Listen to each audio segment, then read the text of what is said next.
ಆದರೆ ಅಭಿಮನ್ಯು ಇಲ್ಲದ ಹೊಸಂತ ಇಲ್ಲದ ಅಭಿಮನ್ಯು ಊಹಿಸ್ಕೊಳಕ್ಕೆ ಆಗೋದೇ ಇಲ್ಲ. ಅದು ಒಂದು 11 ಜನ ಸಾಯಿಸಿತ್ತು. ಏನು ಮಾಡಿದರೂ ಅಭಿಮನ್ಯುಗೆ ಅದನ್ನ ದೂಕಕ್ಕಾಗಲಿಲ್ಲ, ಅಷ್ಟು ಸ್ಟ್ರಾಂಗ್ ಇತ್ತು. ಆಮೇಲೆ ಮತ್ತೊಂದು ಆನೆಗಳು ಭಾರಿ ಬ್ರಿಲಿಯಂಟು. ಅವು ಹಿಂಗಾಲನ್ನ ಸರಿಯಾಗಿ ಒತ್ತು ಕೊಟ್ಕೊಂಡು ನಿಂತು ಬಿಡ್ತಾವೆ. ಏನು ಮಾಡಿದರೂ ಆನೆ ದುಃಖಿರ ಆಗ್ತಿರ್ಲಿಲ್ಲ. ಬಿಸಿಲು ಏರ್ತಾ ಇತ್ತು, ಆನೆಗಳಿಗೂ ಪೆಟ್ಟು, ನಮ್ಮ ಅಭಿಮನ್ಯುಗೂ ಮುಖ ಎಲ್ಲ ಕಿತ್ಕೊಂಡು ಹೋಗಿ ಹೊಡಿ ಅಂತ ಹೇಳಿ ಕೂಡಲೇ ಆ ಕಡೆಯಿಂದ ಅಭಿಮನ್ಯು ಒಂದು 3-4 ಅಡಿ ದೂರದ ಬಂದು ಒಂದೇ ಏಟಿಗೆ ಗುದ್ದಿದ ಕೂಡಲೇ, ಈಗಾಗಲೇ ನನಗೆ ಬಂದಿರೋ ಸುದ್ದಿ ಪ್ರಕಾರ ಅದು ಈಗಾಗಲೇ ಒಂದು 15-20 ಜನ ಸಾಯಿಸಾಯ್ತು ಅಂತ. ಅದು ತಮಿಳ್ನಾಡಿನ ವೀರಪ್ಪನ್ ಏರಿಯಾಕ್ಕೆ ಗೋಪಿನಾಥಪುರದ ಹತ್ರ ಬಿಟ್ಟು ಮತ್ತೆ ವಾಪಸ್ ಬಂತು. ಅದನ್ನ ಮಾಡ್ತಾ ಇದ್ದಾರೆ ಈಗ. ಅದನ್ನ ಮಾಡಿದ್ದೆ ಬೆಳಗ್ಗೆ ತೆಗೆದು ಬಿಡ್ತಾರೆ. ಅದು ಸರ್ಕಾರನೇ ಹಾಕಿದ್ದ ಬೇಲಿ ಅಲ್ವಾ, ಆ ರೈತರ ಮೇಲೆ ಬರೋದೇ ಇಲ್ಲ. ಬಿಡೋದು, ಬೆಳಿಗ್ಗೆ ಬೇಗ ಹೋಗಿ ತೆಗಿಯೋದು. ಅಭಿಮನ್ಯ ಇಲ್ಲದ ಆನೆ ಕ್ಯಾಂಪು ಶೂನ್ಯ. ಅಲ್ಲಿ ಏನೂ ಕಳೆ ಇರೋದಿಲ್ಲ. ಅಲ್ಲಿ ಹೋದರೆ ನಮ್ಮ ಕಣ್ಣುಗಳು ಏನನ್ನೋ ಹುಡುಕ್ತಾ ಇರ್ತವೆ. ಅದು ಅಭಿಮನ್ಯನೇ. ಸಿಕ್ಕಾಪಟ್ಟೆ ವಾಸನೆ ಬರ್ತಾಯಿತ್ತಂತೆ. ನಮ್ಮ ಅಲ್ಲಿ ಒಬ್ಬರು ಕಾಫಿ ಪ್ಲ್ಯಾಂಟ್ರು ಎಲ್ಲ ಹೇಳಿದರು. ನನಗೂ ಫೋನ್ ಬಂತು, ಅಣ್ಣ ಹಿಂಗೆ ಏನೋ ಭಯಂಕರ ಕಾಡೊಳಗೆ ವಾಸನೆ ಬರ್ತಾಯಿದೆ, ನಮ್ಗೆ ಹೋಗೋಕೆ ಹೆದರಿಕೆ. ದುಬಾರಿ ಪರಿಸ್ಥಿತಿ ಹೀಗಾಗಿರ್ಬೇಕಾರೆ 30 ಆನೆಗೆ ನಾಳೆ ಆನೆಧಾಮ ಮಾಡಿದಾಗ ಅದಕ್ಕೆ ಎಲ್ಲಿಂದ ಆಹಾರ ತರ್ತೀರಿ? ಅದೆಲ್ಲ ಒಂದು ವ್ಯವಸ್ಥಿತವಾಗಿ ಆಗಬೇಕು. ಯಾಕಲ್ಲಿ ಆಹಾರ ಕೊರತೆ ಆಯಿತು? ಆಮೇಲೆ ಇನ್ನೊಂದು ಅಲ್ಲಿ ಕ್ಯಾಂಪ್ ಮಾಡಬೇಕು. 15 ಆನೆಗಳನ್ನ ಬೇರೆ ಕಡೆಗೆ ಹಾಕಬೇಕು. ಇವೆಲ್ಲ ಮಾಡಿದರೆ ಒಳ್ಳೆಯದು. ಇಲ್ಲ ಅಂದರೆ ಆನೆಗಳಿಗೆ ಆಹಾರ ಕಡಿಮೆ ಆಗಬಾರ್ದು. 180-200 kg ಆಹಾರ ಬೇಕು. ಆಮೇಲೆ ಸುಮ್ಮನೆ ಎಲ್ಲೆಲ್ಲೋ ಇದ್ದು ಮುದಿ ಆನೆಗಳನ್ನ ಹಿಡ್ಕೊಬಂದು ಅಲ್ಲಿ ಕ್ಯಾಂಪಿಗೆ ತುಂಬಿಸಿರೆ ಎಂತಕ್ಕಲ್ಲಿ ಏನು ಆಹಾರ ತಿಂದು ಮಲಗಕ್ಕೆ? ಅವು ಪಾಡಿಗೆ ಅವು ಬಿಡಿ, ಅವು ಎಲ್ಲರ ಹೋಗ್ತವೆ. ಆ ಕಾಜೂರು ಕರ್ಣಂಗೆ ಗಾಯ ವಾಸಿ ಆದಮೇಲೆ ತಗೊಂಡೋಗಿ ಬಿಡಿ ಎಲ್ಲರ. ಅದನ್ನ ವೇದನ್ ಬಿಡಿ, ಆ ಮಕ್ಕನ ಒಂದು ಚನ್ನಪಣ್ಣ ತಂದ್ರಲ್ಲ ಅದನ್ನು ಬಿಡಿ. ದೇವೇಂದ್ರ ಅಂತ ಹೆಸರಿಟ್ಟಿರಲ್ಲ ಕೆಂಗಲ್ ಹನುಮಂತರಾಯ, ಅವನು ಮುಖ ನೋಡಿರೆ ಅವನು ಭಾರಿ ಕಳೆ ಇದೆ. ಅವನ ಹೆಸರು ದೇವೇಂದ್ರ ಅಂತ. ಅವನ ಮುಖದಲ್ಲಿ ಏನೋ ಒಂದು ಕಳೆ ಇದೆ. ನಾನು 2-3 ವರ್ಷದಿಂದ ನಾವು ಇದನ್ನ ಹಿಡಿದಾಗ ಏಕಲವ್ಯನ ನಾನು ಅವಾಗಲೇ ಹೇಳಿದೆ, ವೆಂಕಟೇಶಣ್ಣ ಹೊಡೆದಿದ್ದು, ಅವಾಗಲೇ ಹೇಳಿದೆ ಈ ಆನೆಗೆ ಏನೋ ಒಂದು ಕಳೆ ಇದೆ ಅಂತ, ಏನೋ ಬದಲಾವಣೆ ಅಂತ.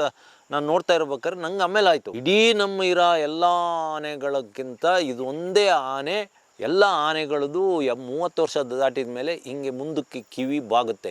ಇದು ಆಫ್ರಿಕದ ಆನೆ ಹಿಂಗೆ ಕಿವಿ ಹಿಂದಕ್ಕೆ ಬಾಗಿದೆ, ಏಕಲವ್ಯಂದು. ಅದೇ ಥರ ನಮ್ಮ ಆ ಆನೆಗೆ ಒಂದು ಲಕ್ಷಣ ಇದೆ.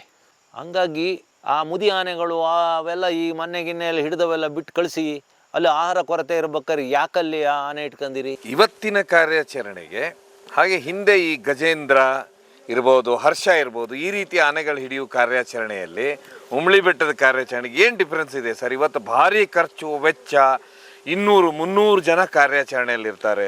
ಡ್ರೋನ್ ಕ್ಯಾಮ್ರಾಗಳು ಎಲ್ಲ ಉಪಯೋಗ ಆಗ್ತವೆ.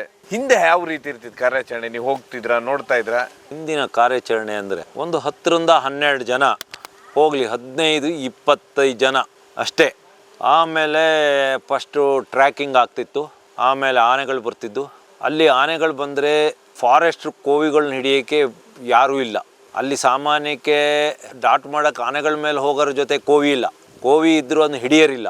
ಎಲ್ಲ ಸಾಮಾನ್ಯಕ್ಕೆಲ್ಲ ಅವಾಗೆಲ್ಲ ಫಾರೆಸ್ಟ್ರುಗಳು ಮತ್ತು ಗಾರ್ಡ್ಗಳು, ಅವರು ಮತ್ತು ರೇಂಜರ್ಗಳು, ಮತ್ತಿನ್ಯಾರೂ ಇಲ್ಲ.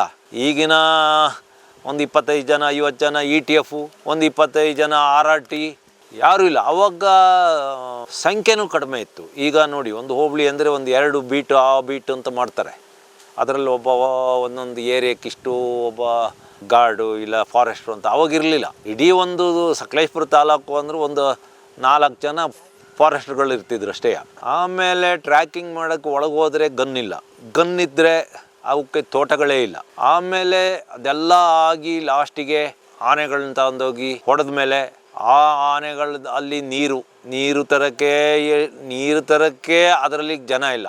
ನಾವು ಹಳ್ಳಿಯರು ಎಲ್ಲ ಸೇರ್ಕೊಂಡು ಎಷ್ಟೋ ಸತಿ ನೀರನ್ನ ನಾವು ಕ್ಯಾನಲ್ಲಿ ಹೊತ್ಕೊಂಡು ಹೋಗಿದ್ದೀವಿ. ಎಷ್ಟೋ ಸತಿ ತಗೊಂಡು ಹೋಗಿ ಅಂತೂ ಆನೆ ಬಿದ್ದಿರ್ತಿತ್ತು. ಅದು ಆದರೆ ಅವಾಗೆಲ್ಲ ಹೆಂಗೆ ಅಂದರೆ, ಅದು ಸೌತ್ ಆಫ್ರಿಕಾದಿಂದ ಬರ್ತಿದ್ದಿದ್ದು ಮೆಡಿಷನ್ಗಳು ಕೊಟ್ಟು 10-15 ನಿಮಿಷಕ್ಕೆ ಆನೆ, ಅದು ಎಂಥ ಆನೆ ಆದರೂ ಪಲ್ಟಿ ಹೊಡೆದು ಬಿದ್ದೋಗ್ತಿತ್ತು. ಆದರೆ ಈಗಿನ ಮೆಡಿಷನ್ ಮಿಸ್ಟಿಕ್ಕೋ ಇಲ್ಲ ಎಂಥದ್ದು ನಂಗೆ ಗೊತ್ತಿಲ್ಲ, ಅದ್ರ ಬಗ್ಗೆ ನಾನು ಮಾತಾಡಲ್ಲ. ಅವಾಗ ನೀಲಿ ಕಲರಿಂದ ಒಂದು ಮೆಡಿಷನ್ ಬರ್ತಿತ್ತು. ಆನೆನ ಎಳ್ಕೊಂಡು ಹೋಗಿ ಆಯಿತು, ತಗೊಂಡೋಗಿ ಕಟ್ಟಿ ಆಯಿತು. ಆಮೇಲೆ 1-2 ಕಿಲೋಮೀಟ್ರ್ ಎಳ್ಕೊಂಡು ಹೋಗ್ಬೇಕಾಗ್ತಿತ್ತು. ಅಲ್ಲಿ ಎಲ್ಲೋ ಬಿದ್ದಿರ್ತಿತ್ತು, ಅಲ್ಲಿಗೆ ಲಾರಿ ಬರ್ತಿರ್ಲಿಲ್ಲ. ಲಾರಿ ಬಂದಿದ್ದರು ಬರೋಕ್ಕೆ ಸಾಧ್ಯನೇ ಇರಲಿಲ್ಲ. ತಗೊಂಡೋಗಿ ಅಲ್ಲಿ ಸಾಯಂಕಾಲ ಆಗ್ತಿತ್ತು, ಕಟ್ಟೆ ಹಾಕಿ ಅದಾಯಿತು. ಕಟ್ಟೆ ಹಾಕಿ ರಾತ್ರಿ ಎಲ್ಲ ಅದಕ್ಕೆ ನೀರು ಅದು ಇದು, ರಾತ್ರಿ ಎಲ್ಲ ಪಾರ ಕಾಯೋದು. ಅಲ್ಲಿ ಬೇರೆ ಆನೆಗಳು, ಹಿಂಡಾನೆಗಳು ಅಟ್ಯಾಕ್ ಮಾಡ್ಬೋದು ಅಂತ ಹೇಳಿ ಎಲ್ಲ ಬೆಂಕಿ ಹಾಕ್ಯಂಡು ಸುತ್ತ 3-4 ದಿಕ್ಕಿಗೆ ಬೆಂಕಿ ಹಾಕ್ಯಂಡು ಕೂತ್ಕೊಳ್ಳೋದು. ಅದೆಲ್ಲ ಆಗಿ ಬೆಳಕರಿತಿತ್ತು, ಬೆಳಕಾಗ್ತಿತ್ತು, ಶುರುವಾಗ್ತಿತ್ತು. ಅದು ಏನು ಹೇಳೋಕ್ಕೆ ನನಗೆ ಬೇಜಾರಾಗ್ತದೆ. ಅಷ್ಟೊತ್ತಿಗೆ ಬಿದ್ದ ಆನೆ ಗಂಡಾನೆ ಆಗಿದ್ದರೆ ಅದರದ್ದು 1-2 ಇಂಚು 3 ಇಂಚು ಕೊರೆ ಕುಯ್ದು ಹಾಕ್ತಿತ್ತು. ಯಾಕೆಂದರೆ ನಮ್ಮ ಸಾಕಿದಾನೆಗೆ ಹೊಡೆಯುತ್ತೆ ಅಂತ. ಆಮೇಲೆ ಅವಾಗಿನ ಪದ್ಧತಿ ಅಂದರೆ ಈಗಿನ ಕ್ರೈನ್ ಥರ ಇಲ್ಲ, ಕ್ರೈನ್ ಇಲ್ಲ. ಟ್ರ್ಯಾಕಿಂಗ್ ಮಾಡೋಕ್ಕಾಗಲಿ ಬೇರೆ ಇದಕ್ಕೆ ಈಗಿನ ಡ್ರೋನ್ ಅದು ಇಲ್ಲ, ಅವೆಲ್ಲ ನಾವು ಕಂಡೇ ಇರಲಿಲ್ಲ, ಯಾರೂ ಕಂಡಿರಲಿಲ್ಲ. 15-20 ವರ್ಷದಿಂದ ಅದನ್ನ ತಯಾರಿಸೇ ಇರಲಿಲ್ಲ. ಆಮೇಲೆ ಎಲ್ಲ ಆಗಿ ಲಾಸ್ಟಿಗೆ ರೆಡಿ ಆಗ್ತಿದ್ದು ಅದೊಂದು ದೊಡ್ಡ ಹೋರಾಟ. ಅದೊಂದು ಭಯಂಕರ ಹೋರಾಟನೇ. ಅದೇನು ಅಂದರೆ ಆನೆನ ಲಾರಿ ತಂದು ಅಲ್ಲಿ ಗುಂಡಿ ಹೊಡೆದು, ಇಲ್ಲ ಕೆಲವು ಆ ಟೈಮಲ್ಲಿ JCBನೂ ಇರ್ತಿರ್ಲಿಲ್ಲ, ಮನುಷ್ಯರೇ ಆಗೋದು. ಲಾರಿನ ತಗೊಂಡೋಗಿ ನಿಲ್ಲಿಸಿ, ಅಂದರೆ ಅದ್ರ ಮೇಲೆ ಕಾಡಾನೆ ಹತ್ಸೋಕ್ಕೆ.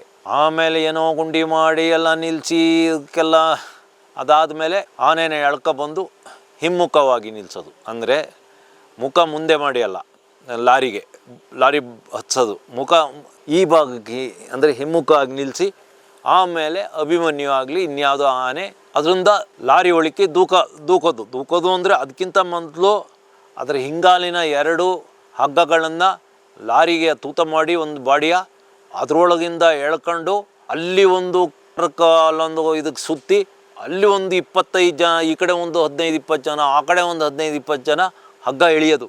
ಅಂದರೆ ಈ ಕಡೆಯಿಂದ ಆ ಆನೆಗೆ ಮುಖ ಕೊಟ್ಟು ಒಳಕ್ಕೆ ತಳ್ಳಬೇಕಿತ್ತು. ಒಂದೊಂದು ದಿವಸ ಬೆಳಗ್ಗೆ 10 ಗಂಟೆಗೆ ಶುರುವಾದರೆ 12, 1, 2 ಗಂಟೆವರೆಗೂ ಮಧ್ಯಾಹ್ನದವರೆಗೂ ನಡೀತಿತ್ತು. ನಮ್ಮ ಸಾಕಿದಾನೆ ಕ್ವಾರೆ ಅದಕ್ಕೆ ಹೊಡೆದು ಅದ್ರ ಮುಖ ಎಲ್ಲ ಗಾಯ ಆಗಿ, ಅದು ಆ ಆನೆ ನಮ್ಮ ಸಾಕಿದಾನೆಗೆ ಹೊಡೆದು ಅದ್ರ ಮುಖ ಎಲ್ಲ ಗಾಯ ಆಗಿ ಭಾರಿ ಕಷ್ಟ ಆಗ್ತಿತ್ತು. ಲಾಸ್ಟಿಗೆ ಆನೆ ಮುಖ ಎಲ್ಲ ಕಿತ್ಕೊಂಡು ಹೋಗಿರ್ತಿತ್ತು. ಆ ಕಡೆಯಿಂದ ಹೊಡೆಯೋದು, ಈ ಕಡೆಯಿಂದ ನಮ್ಮ ಸಾಕಿದಾನೆಗಳನ್ನ ಹೊಡೆಸೋದು.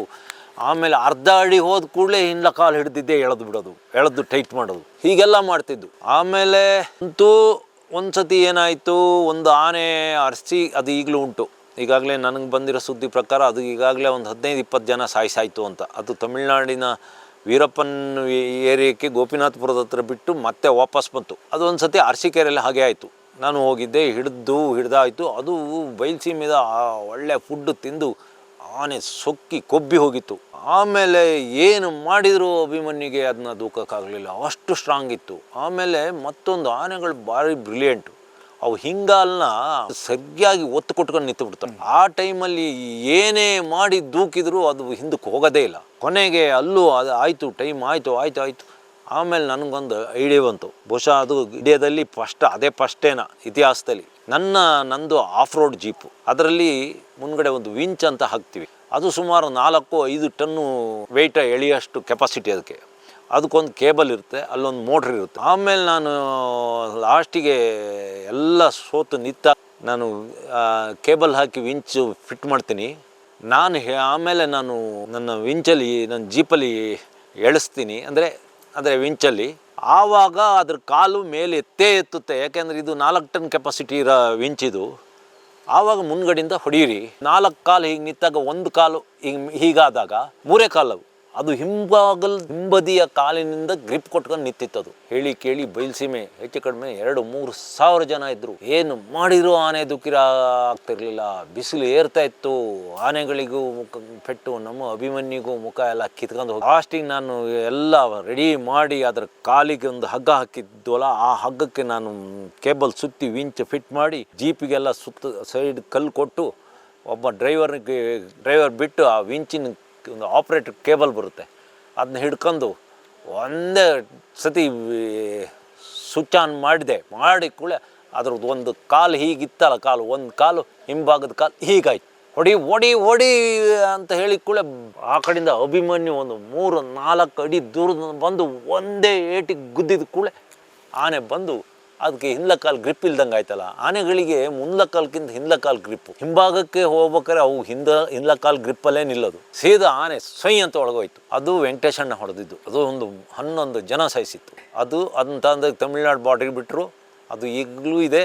ಅದರದ್ದು ಒಂದು ಕೋರೆ ಮೇಲೆ ಕೆಳಗೆ ಅದೊಂದು 20-21 ಜನನ ಸಾಯಿಸಿದೆ ಅಂತೆ. ಸುಮಾರು ಆನೆಗಳನ್ನು ಕಾಡಾನೆನ ಸಾಯಿಸಿದೆ ಅಂತೆ.